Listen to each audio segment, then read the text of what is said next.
Sindh high court के हुक्म पर अमल दरामद करते हुए डीसी मलिक की हिदायत पर एडीसी मलिक खालिद बलोच मुख्तियार का सब डिवीजन मुराद मेमन बरकत कलहोड़ों की सेवेज के गंदे पानी पर लगाई गई फसल के खिलाफ कार्रवाई जारी।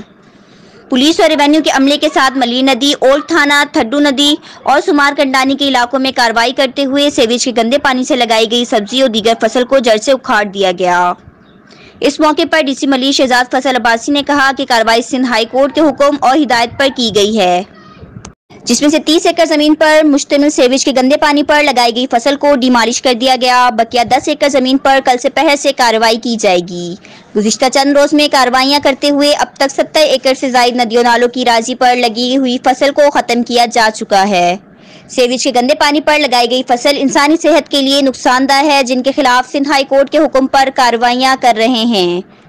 आज की कार्रवाई में मली सिटी थाना और मुराद मेमन गोद थाने की पुलिस, रेवेन्यू अमले और इंक्रोचमेंट पुलिस के अमले 7 कार्रवाई अमल में लाई गई है और हमारे आने पर जमीन पर मौजूद फसल की देखभाल करने वाले लोग फरार हो गए, जिसके बायस कोई गिरफ्तारी अमल में ना आ सकी। कैमरामैन अली के साथ मुख्तियार चांडियो, वर्ल्ड न्यूज़ उर्दू, कराची।